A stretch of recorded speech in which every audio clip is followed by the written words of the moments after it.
Manchester United suffered their first defeat of the Premier League season with a shock 2-1 loss at promoted Huddersfield Town on Saturday, while title rivals Manchester City maintained a perfect start of the season with 30 win against Burnley. The loss left United trailing City by 5 points in the Premier League table after 9 matches. Huddersfield took the lead in the 28th minute when Australian midfielder Aaron Mooy robbed Juan Mata in midfield, broke forward, slipped the ball to Tom Ince and then fired home after Ince's shot was blocked by David De Gea. United lost defender Phil Jones to injury and his replacement Victor Lindelof was to blame for Huddersfield's second when he completely misjudged a long clearance from keeper Jonas Lössl, allowing Belgian Laurent Depoitre to round De Gea and slot home.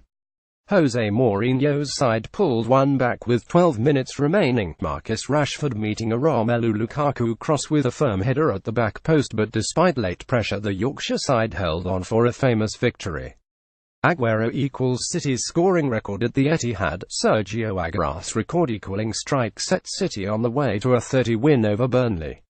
City were not at their election best early on as Burnley looked comfortable at the back, but the game turned on a penalty decision that incensed the visitors when Bernardo Silva was adjudged to have been brought down by Burnley goalkeeper Nick Pope just before the half-hour.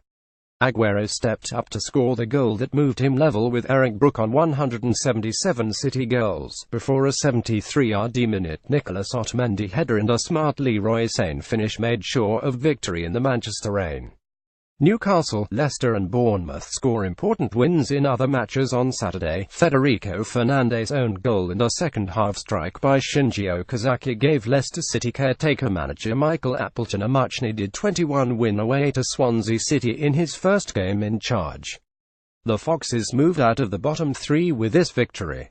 A late header by substitute Mikel Merino gave Newcastle a 10-home win over bottom team Crystal Palace in a scrappy Premier League clash at St James Park on Saturday. Merino made a run into the box and powered home an inviting Matt Ritchie corner to settle a scrappy game littered with fouls, and there were few chances at either end. Bournemouth earned a much-needed win that leaves struggling Stoke just a point above them in the Premier League's bottom three. Andrew Sermon scored the first from 20 yards, while junior Stan Eilers sent one home from the penalty spot to get Bournemouth up 20 after just 18 minutes. Stoke dominated the second half and got a goal back when Mame Biram found the net, but they were unable to break the away side down again. Earlier in the day, Cesar Azpilicueta and Michy Batshuayi scored late in the second half as champions Chelsea snatched a 4-2 victory against Watford.